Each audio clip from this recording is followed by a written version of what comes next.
Welcome to day 82. How do you guys feel? Are you guys like super proud? Because if you're not, I don't know what you're talking about. You should be, because this is the last day. So absolutely be proud of your progress. Congratulations on everything that you have done and accomplished thus far. I hope that you're proud of yourself. I hope that you achieved your goals and that you continue to push to achieve your goals using the tools and the habits that we instilled during this program.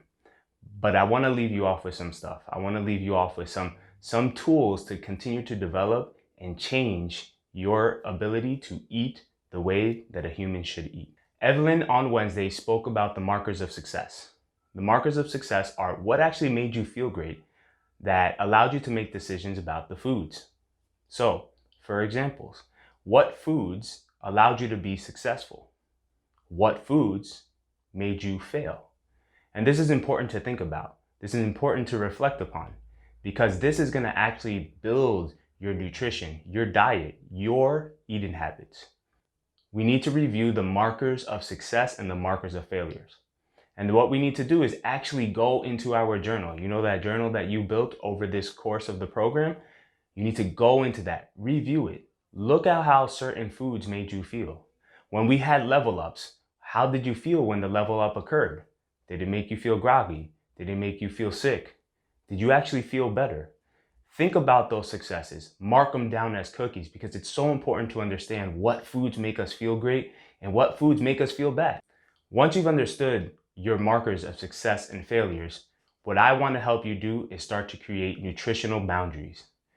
Let's really understand what we want in our diet and what we don't want in our diet.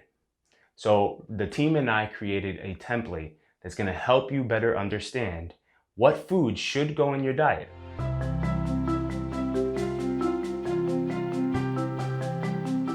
So if we go here, we have a table that you will do in your journal.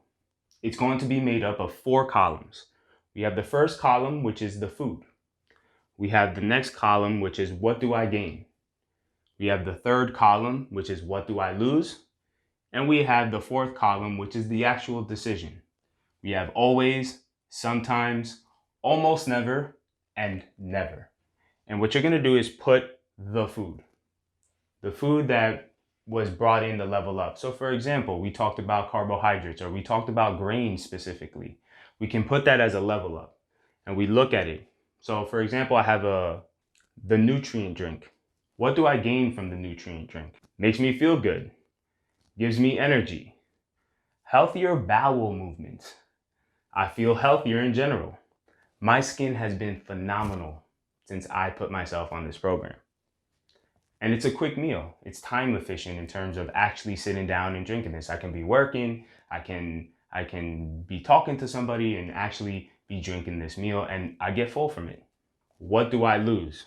Well, let's think about the negatives, right? More prep time.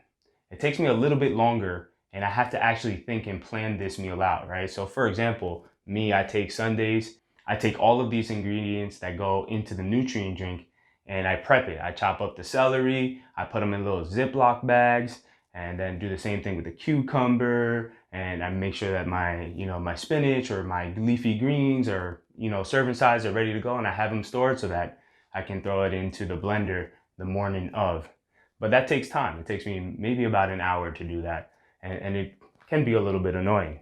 Slightly more money. I have to spend money on these ingredients every week. Avocados aren't that cheap. So we know how much it can hurt the bank sometimes. But the value of the nutrient drink versus the cost that I pay for these ingredients far outweighs the money that I have to spend on the ingredients. The last one, it makes me pee a lot. So for me, I drink the nutrient drink and I have to go to the bathroom all the time. Plus on top of the water that I drink, and I like to drink coffee. So I'm always going to the bathroom, always peeing. And therefore, that's a little bit of a negative and it gets a little annoying. Now let's go to the fourth column. Always, sometimes, almost never, and never. So my decision on this nutrient drink is that I always want it in my diet. I'm always going to have it because it has so many benefits to my health and I want it to be part of my nutrition path, my diet. Let's go to the second example. Ice cream. So what do I gain from ice cream? Ice cream, it takes me back to my childhood. It makes me feel good. I go back to a happy place. Feeds my victim emotion. Sometimes when I'm feeling sad or I'm upset about something or overwhelmed, ice cream is what I go to be able to make me feel great. I like the sugar rush. I like the taste of sugar. We all know how addicting sugar can be. So I love that aspect about it. What do I lose? Well, I lose my health. We all know that from this program and the information that Rancis, Evelyn, and myself provided with you is that sugar and glucose isn't good and isn't efficient for the body. I get an insulin spike, meaning that my sugar and my energy goes up, and then I get a really bad dip, and then I just can't function for the rest of the day. My energy level goes down because of that insulin spike. I lose the ability to control my emotions. Now I'm feeding that victim, and that's not necessarily always a good thing. My willpower, I lose that too. I lose control over being able to control my emotions. And then my weight control, that contributes to my ability in maintaining my weight. We also know that in the program, Rancis and Evelyn spoke about dairy and how the dairy industry has all these negative things about drinking milk and the cheeses and all this stuff, the inflammation that comes in those things, and those are negative things as well. Not only that, but ice cream is also one of the foods that lead to diabetes. So I know overall that this food right here is not good for me. So I'm gonna put it in the column of never. It's not something that I want to include in my diet. It's not something that I want it to be a part of my nutritional path, because my goal with this program is to have full control over my nutrition, becoming as human as possible so that I can live the life that I want to live. So you guys have now just finished this program, and I want you to remember that this is an ongoing work. Just because you finished this program does not mean that the work that you have done for your nutrition is over. We encourage you to continue learning about yourselves, continue learning about how foods make you feel, because this is going to change over time. Remember that concept of homeostasis? Well, we're moving that homeostasis to the center, something that balances you, your particular body, and your way of living. So it's very important that you go to this document and you're constantly reassessing how foods make you feel. What is starting to cause more pain and more failure in your nutritional success than other foods? We have to really closely monitor that. And as we get overwhelmed with life, with our careers, with our relationships, it's very important to keep this awareness and this mindfulness to what we eat, to what actually we put into our bodies. If we can have full control over this, if we can create the utmost awareness with our foods, then we can apply that skill to the rest of our lives. This is the opportunity to always continue to improve.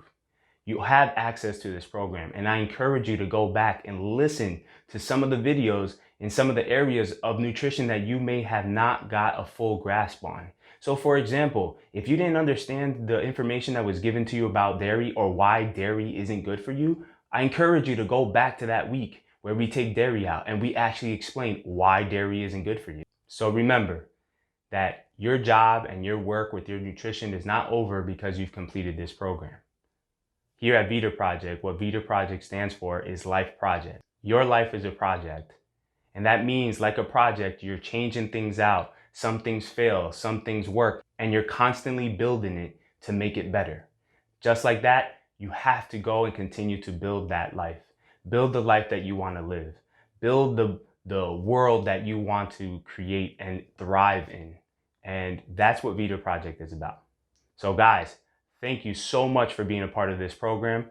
Thank you for your commitment, your trust in us, and believing in the process. And we hope that you continue to look at our other programs to help you thrive in life.